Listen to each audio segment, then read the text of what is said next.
If you're not using auto ISO, you're missing out.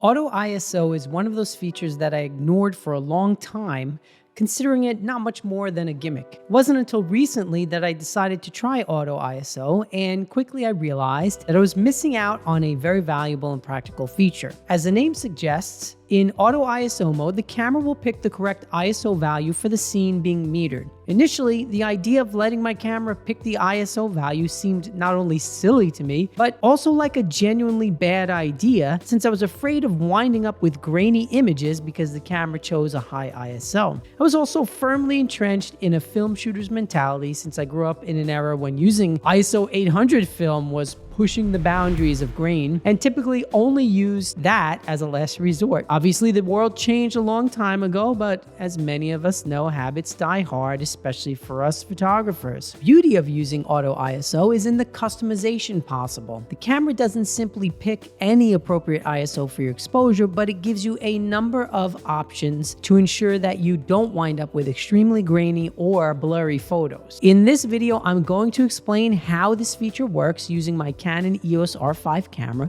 but the basics will work with any camera brand that has auto ISO, although the customization levels will probably vary by brand. Once you've set your camera to auto ISO, you can now tell the camera the lowest and the highest ISO it is allowed to use in the auto range menu. Now, at first I thought of the auto range as sort of a high ISO gap, and I would leave the low setting at 100 and put the high around 3200, which I felt was the most grain that was acceptable to me in my images. I quickly realized that this was not the best way to use this feature, and now I fine-tune it a bit more based on the specific shooting condition I'm in, as well as the grain levels I'm willing to live with. For example, suppose you're taking portraits of sports or kids or any subject that moves around a lot outside on a bright sunny day. In this situation, the minimum ISO level is just as important as the maximum, because in general, you don't want the camera to use, say, ISO 100 for any moving subjects, even outside on a bright day.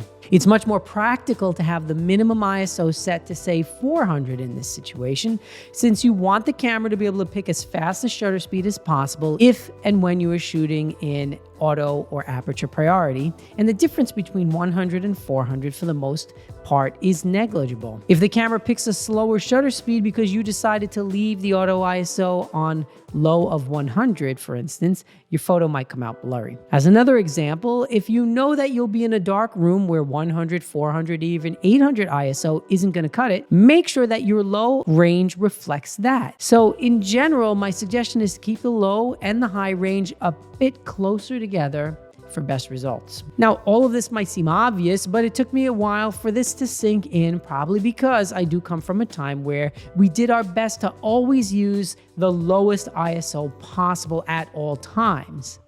Nowadays, I don't think that applies anywhere as strictly as it used to, and I will even shoot at ISO 400 or 800 in my studio if I feel the situation calls for it. With a Canon EOS camera, you can also choose whether the camera automatically or manually picks the minimum shutter speed it will use when you're shooting in program or aperture priority with auto ISO. When set to manual, you can tell the camera the slowest shutter speed that you want to use is, say, 1/500th of a second. So this is another customizable safety feature that helps ensure you're going to get sharp photos. And when you do this, the camera will not use any shutter speed slower than what you've dialed in.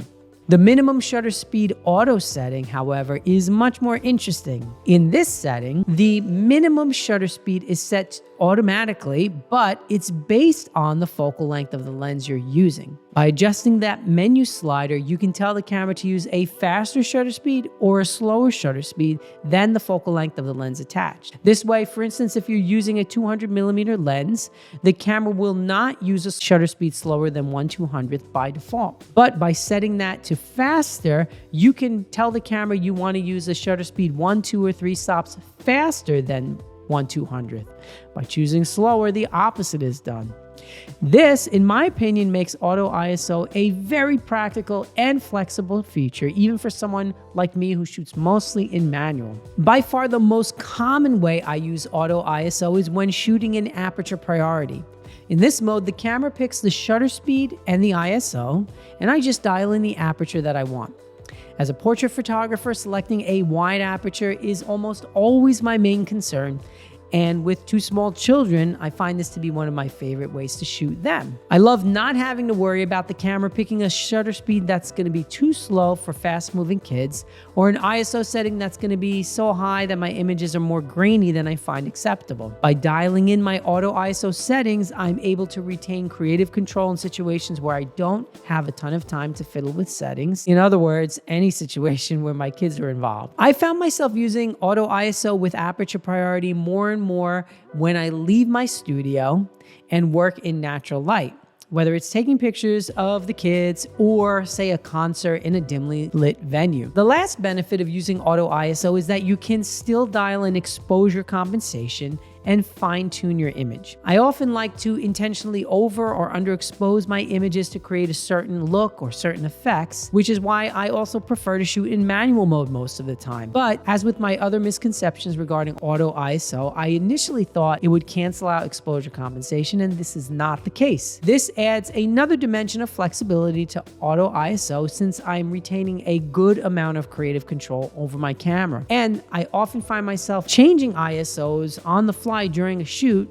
especially if the lighting situation changes fast. So auto ISO is an extremely practical tool that you can use to save time. Auto ISO, like any other feature on a modern digital camera, is something that should be experimented with. It's not for everyone, but I think that a lot of photographers may dismiss this valuable feature as just not for them.